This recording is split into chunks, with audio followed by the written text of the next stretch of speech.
অনেক অনেক বছর আগের কথা। দিগন্ত ছোঁয়া পাহাড়, ঘন জঙ্গল আর অজস্র নদীনালায় ঘেরা এক বিস্তৃত রাজ্যের নাম ছিল রওশনপুর। এই রাজ্য মানচিত্রে খুব কম লোকই খুঁজে পেত, কারণ চারদিকে এমন ভয়ঙ্কর জঙ্গল আর দুর্গম পথ ছিল যে সাধারণ মানুষ সেখানে পৌঁছাতে সাহস পেত না। এই রওশনপুর রাজ্যের এক প্রান্তে নদীর ধারে কাদামাটির তৈরি ছোট্ট একটি কুটিরে থাকত এক যুবক। তার নাম ছিল ইলিয়াস। জন্মের পরপরই তার মা মারা গিয়েছিলেন, আর বাবা, যিনি একসময় রাজপ্রাসাদের সৈনিক ছিলেন, তিনি এক যুদ্ধে আহত হয়ে অল্প দিনের মধ্যেই দুনিয়া ছেড়ে চলে যান। ফলে ছোট বয়স থেকেই ইলিয়াস একা। গ্রামের মানুষ তাকে দয়া করত, কেউ খাবার দিত, কেউ কাজ, কখনো সে জেলে হতো, কখনো কাঠ কাটত, আবার কখনো দূরের বাজারে মাল বয়ে আনত। কষ্ট ছিল, কিন্তু তার মনে ছিল অদ্ভুত এক শান্তি। সে বিশ্বাস করত আল্লাহ কাউকে খালি হাতে ফেরান না। একদিন ভোরবেলা ইলিয়াস নদীতে জাল ফেলতে গিয়েছিল। হঠাৎ সে দেখল নদীর কিনারে এক বৃদ্ধ বসে আছেন। লম্বা সাদা দাড়ি, চোখে গভীর ক্লান্তি, গায়ে ছেঁড়া আলখাল্লা। লোকটাকে দেখে মনে হচ্ছিল তিনি বহুদিন ধরে পথ চলছেন। ইলিয়াস কাছে গিয়ে বলল, চাচা, আপনি কে? এখানে একা বসে আছেন কেন?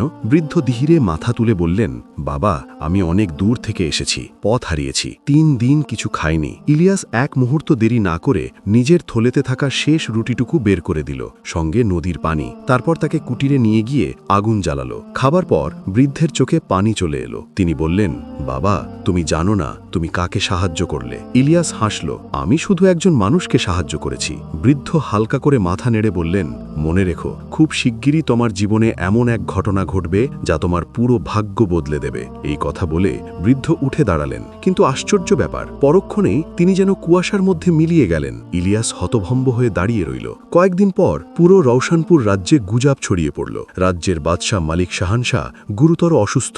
রাজ্যের কোনো উত্তরাধিকারী নেই। মন্ত্রীদের মধ্যে ক্ষমতার লড়াই শুরু হয়ে গেছে। চারদিকে ষড়যন্ত্র, গুপ্ত হত্যা আর বিশ্বাসঘাতকতা। এক রাতে ইলিয়াস ঘুমাচ্ছিল। হঠাৎ সে স্বপ্ন দেখল। স্বপ্নে সে দেখল এক বিশাল কালো দরজা। দরজার ওপরে আগুনের অক্ষরে লেখা, যে সত্যের পথে হাঁটবে সেই রাজ্যের ভবিষ্যৎ। দরজার ভেতর থেকে এক নারী কণ্ঠ ভেসে এলো, ইলিয়াস, উত্তর পাহাড়ের অন্ধকার উপত্যকায় বন্দী আছে রওশনপুরের শেষ আশা, তাকে মুক্ত করাই তোমার পরীক্ষা। ইলিয়াস ঘুম ভেঙে চমকে উঠল। তার শরীর ঘামে ভিজে গেছে। সে বুঝল এটা সাধারণ স্বপ্ন নয়। পরদিন ভোরে সে সিদ্ধান্ত নিল সে যাত্রা করবে। জঙ্গলের ভেতর ঢুকল, তখন চারদিক নিস্তব্ধ। হঠাৎ সে কাতরানোর শব্দ শুনল। এগিয়ে গিয়ে দেখল এক বিশাল হরিণ কাঁটা ঝোপে আটকে আছে, পায়ে গভীর ক্ষত। অনেকে হলে ভয় পেয়ে পালাতো, কিন্তু ইলিয়াস ধীরে ধীরে কাছে গিয়ে কাঁটা ছাড়িয়ে দিল, নিজের কাপড় ছেড়ে ক্ষত বেঁধে দিল। হরিণটা উঠে দাঁড়ালো, চোখে অদ্ভুত বুদ্ধির ঝিলিক। তারপর সে মাথা নেড়ে জঙ্গলের গভীরে মিলিয়ে গেল। ঠিক তখনই বাতাসে একটা ফিসফিস শব্দ ভেসে এলো, যে প্রাণ বাঁচায় তার প্রাণ একদিন বহু প্রাণ বাঁচাবে। ইলিয়াস জানত না এই কাজটাই ভবিষ্যতে তার জীবন বাঁচাবে। রাত নামতে শুরু করলো। দূরে নেকড়ের ডাক, পাখির চিৎকার। সে আগুন জ্বালিয়ে বসে পড়ল। হঠাৎ আগুনের আলোয় সে দেখল এক কালো ছায়া নড়ছে। এক বৃদ্ধ মহিলা সামনে এলো, চোখ জলজল করছে। তিনি বললেন, ফিরে যাও যুবক, এই পথ মৃত্যুর। ইলিয়াস শান্ত গলায় বলল, মৃত্যু যদি আমার কপালে থাকে তবে আল্লাহর ইচ্ছাতেই হবে। বুড়ি হেসে উঠল। তার চেহারা বদলে গেল। সে আর মানুষ নয়, সে ছিল জঙ্গলের রক্ষক। তাহলে যাও, কিন্তু মনে রেখো, লোভ করলে সব হারাবে। এই কথা বলেই সে মিলিয়ে গেল। ইলিয়াস আগুনের দিকে তাকিয়ে রইল। তার মনে একটাই কথা, এই পথ সে শেষ করবেই। রাত গভীর হয়ে এসেছে। জঙ্গলের ভেতর আগুন নিভে গেছে, শুধু কয়লার লালচে আভা। ইলিয়াস চুপচাপ বসেছিল। বুড়ি যে কথাগুলো বলে গেছে সেগুলো তার মাথার ভেতর ঘুরপাক খাচ্ছিল। লোভ করলে সব হারাবে। ভোরের আজানের মতো দূর পাহাড়ের দিক থেকে এক অদ্ভুত ধ্বনি ভেসে এলো। ইলিয়াস বুঝল এটাই সেই অন্ধকার উপত্যকার ডাক। সে উঠে দাঁড়ালো, আল্লাহর নাম নিয়ে সামনে এগিয়ে গেল। উপত্যকায় ঢুকতেই চারদিকের আলো যেন নিঃশেষ হয়ে গেল। সূর্য থাকলেও আলো পৌঁছাতো না। বাতাস ভারী, নিঃশ্বাস নিতে কষ্ট হচ্ছিল। মাটিতে পা রাখলেই অদ্ভুত ফিসফিস শব্দ, যেন মৃত আত্মারা কথা বলছে। হঠাৎ ইলিয়াসের সামনে মাটি ফেটে বেরিয়ে এলো এক বিশাল সাপ। তার চোখ দুটি জ্বলন্ত আগুনের মতো, মাথায় রূপালী মুকুট। সাপ গম্ভীর কণ্ঠে বলল, মানুষ, তুমি কেন এখানে এসেছ? ইলিয়াস ভয় পেলেও পিছু হটল না।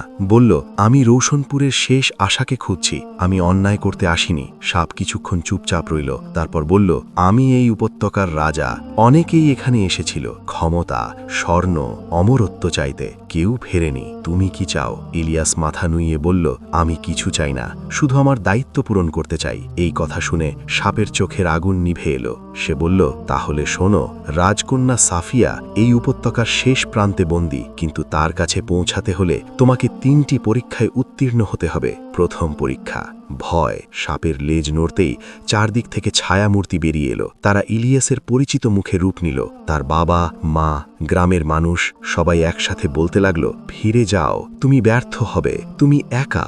ইলিয়াসের বুক কেঁপে উঠল, চোখে পানি চলে এলো, কিন্তু সে চোখ বন্ধ করে বলল, হে আল্লাহ, তুমি ছাড়া কেউ আমার রক্ষক নও। হঠাৎ ছায়াগুলো ধোয়ার মতো মিলিয়ে গেল। সাপ বলল, তুমি ভয়কে জয় করেছ। দ্বিতীয় পরীক্ষা লোভ।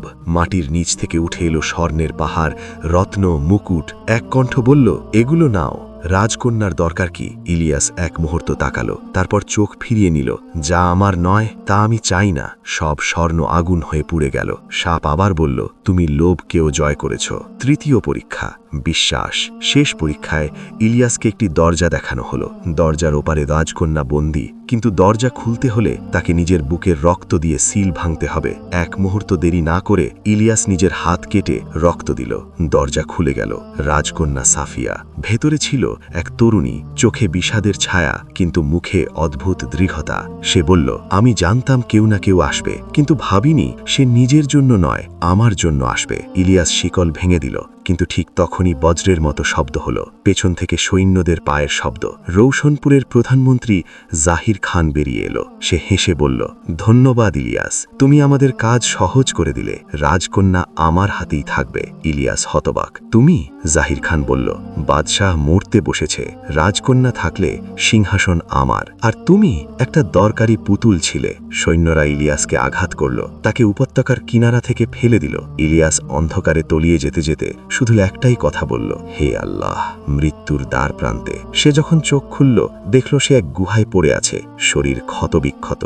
ঠিক তখনই সে শুনল পরিচিত শব্দ। ফিস ফিস করে কেউ বলছে, তুমি আমাদের ভুলে যাওনি, আমরাও তোমাকে ভুলিনি। হঠাৎ গুহার দেওয়াল থেকে শত শত পিঁপড়ে বেরিয়ে এলো। তাদের মাঝখানে সেই পিঁপড়ের রানী। সে বলল, তুমি একদিন আমাদের বাঁচিয়েছিলে, আজ তোমার পালা। পিঁপড়েরা তার ক্ষতে জাদুকরি রস লাগালো, ব্যথা কমে গেল।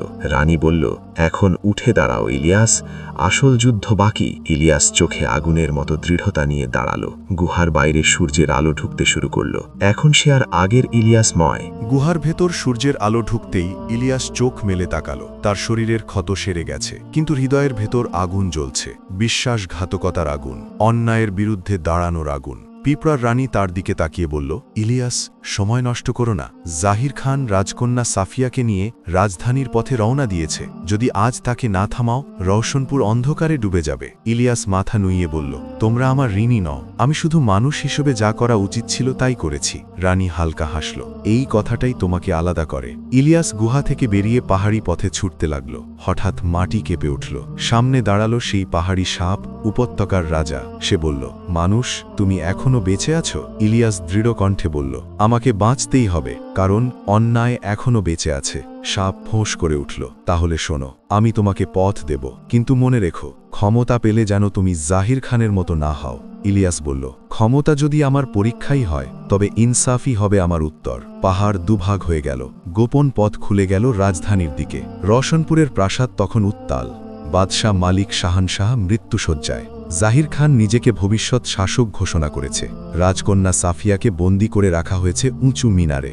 সৈন্যদের উদ্দেশ্যে জাহির খান চিৎকার করে বলছিল, আজ রাতেই রাজ্য আমার হাতে যাবে, যে বাধা দেবে তাকে হত্যা করা হবে। ঠিক তখনই প্রাসাদের ফটকে এক গর্জন শোনা গেল। দরজা ভেঙে ঢুকল ইলিয়াস। তার চোখে ভয় নয়, শুধু দৃঢ়তা। সৈন্যরা তাকে দেখে থমকে গেল। এক বৃদ্ধ সেনা ফিসফিস করে বলল, এ তো সেই যুবক যে একদিন বাদশাকে বাঁচিয়েছিল। জাহির খান হাসল, তুমি এখনো মরনি? ইলিয়াস শান্ত গলায় বলল, মরার কথা ছিল সত্যের, কিন্তু সত্য কখনো মরে না। জাহির খান তরবারি তুলল। দুজনের লড়াই শুরু হলো। প্রাসাদের মেঝে কেঁপে উঠল। আগুনের মতো স্পার্ক ছিটকে পড়ল।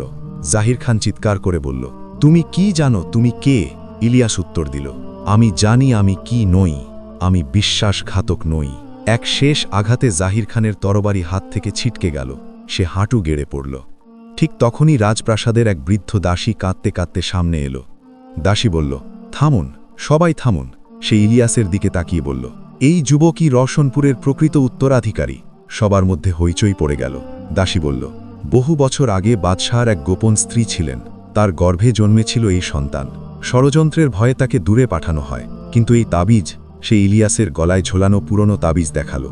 এটাই রাজবংশের চিহ্ন। সৈন্যরা একে একে হাঁটু গেড়ে বসে পড়ল। জিন্দাবাদ সুলতান ইলিয়াস! মিনার থেকে রাজকন্যা সাফিয়াকে মুক্ত করা হলো। সে ইলিয়াসের দিকে তাকিয়ে বলল, আমি জানতাম তুমি ফিরবে। ইলিয়াস মাথা নুইয়ে বলল, আমি আমার দায়িত্ব শেষ করতে এসেছি।